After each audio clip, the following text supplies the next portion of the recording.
నా పేరు లూద్ మేరీ. మా ఊరు వెంగళాయపాలెం. నా భర్త పేరు శీల్ సింగయ్య. అతను జగనన్న గారు వస్తున్నారని చూడటానికి వెళ్ళారు. అది యాక్సిడెంట్ అయితే అక్కడ కారు తగిలిందని అన్నా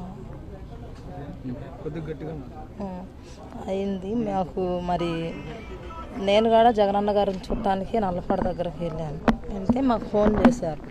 ఫోన్ చేస్తే మేమేమన్నా అక్కడి నుంచి హాస్పిటల్కి బాగానే ఉన్నారు, బాగానే మాట్లాడారు. మా ఇద్దరు పిల్లలని చెప్పారు, మా ఊరు పేరు చెప్పారు, మా మామయ్య పేరు చెప్పారు, మాకు నా పేరు కూడా చెప్పారు. మరి హాస్పిటల్ తీసుకెళ్ళారు. ఫోన్ చేయగానే మేము వెళ్ళాము. అంబులెన్స్లో ఏమైందో మాకు డౌట్గానే ఉంది. అంబులెన్స్లో ఏమన్నా చేశారేమోనని. అది జగనన్న గారంటే మాకు చాలా అభిమానం. కానీ మమ్మల్ని ఎంతమందో వచ్చి ఇబ్బంది పెట్టినా కానీ మేము ఆయన గురించి మాకు అండగా ఉన్నారని జగనన్న గారు. మేము వాళ్ళకి ఏది కూడా మేము చెప్పలేదు వాళ్ళకి. ఎందుకంటే మాకు సాయం చేసే నాయకుడు, మా అభిమానం ఉన్న నాయకుడు ఆయన. ఏమని చెప్పారమ్మా? మీ దగ్గరికి వచ్చి ఏమని చెప్పారు?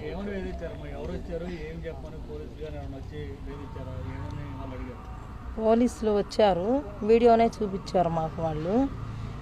మరి లోకేష్ గారు పంపించారు, మేము కూడా మీ ఎస్సీలమే అని చెప్పారు, మీ కులస్తులమే అన్నారు. వాళ్ళు వచ్చేలేకే నాకు అసలు భయం వేసి మేమైతే ఏం చెప్పలేదు. తర్వాత లోకేష్ గారు పంపించారు అని చెప్పారు మాకు. మమ్మల్ని ఎంత ఇబ్బంది చేసి ఎంత మాట్లాడాలన్నా కానీ మేమైతే ఏమీ మాట్లాడలేదు. లోకేష్ గారు వాళ్ళే చాలామంది 50 మంది దాకా మా ఇంటికి వచ్చారు. చెప్పేశారు వాళ్ళు, మేము లోకేష్ గారు పంపించారండి మమ్మల్ని అన్నారు. ఆ మాట వాళ్ళు ఎలా జరిగిందమ్మా మీకు చూడమ్మా, మరి ఇతను యాక్సిడెంట్ అయింది కదా, కారు కింద పడిందని అన్నారు వాళ్ళు. ఆ మాటే చెప్పారు వాళ్ళు. కానీ మేము నమ్మలేదు. అది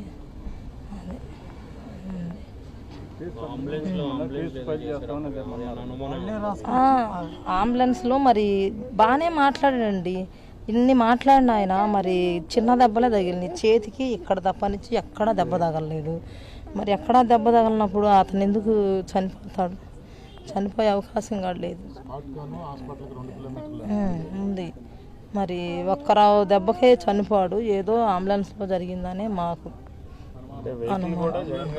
మరి జగనన్న గారు మా పార్టీ వాళ్ళు వచ్చి మేము తీసుకెళ్తాం, మా అతన్ని మా పార్టీ నాయకుడిని మేము తీసుకెళ్తాం మా ఆటోలో అన్నా కానీ వాళ్ళు అసలు ఒప్పుకోలేదంట. అంబులెన్స్ రావాలి, దానిలోనే ఎక్కించుకుంటాము అని చెప్పారు.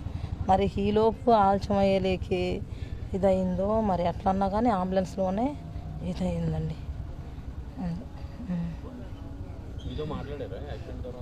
లేదండి, ఫోన్ నెంబర్ ఇచ్చారు మా అల్లుడిది, మా తమ్ముడే. అయితే మా తమ్ముడు మా దగ్గరే ఉంటాడు. చెప్పంగానే మేము వెళ్ళిపోయాం. ఏంటంటే అమ్మ చిన్న దెబ్బలే అని చెప్పారు. చెప్తే మాట్లాడలేదండి, ఆయనతో మాట్లాడలే. ఆయన ఎవరో ఫోన్ చేసి చెప్పారు. ఇప్పుడు కలిస్తే ఆయన మాకు కుటుంబానికి అండగా ఉంటామమ్మా. పిల్లల చదువులకు బాధ్యత.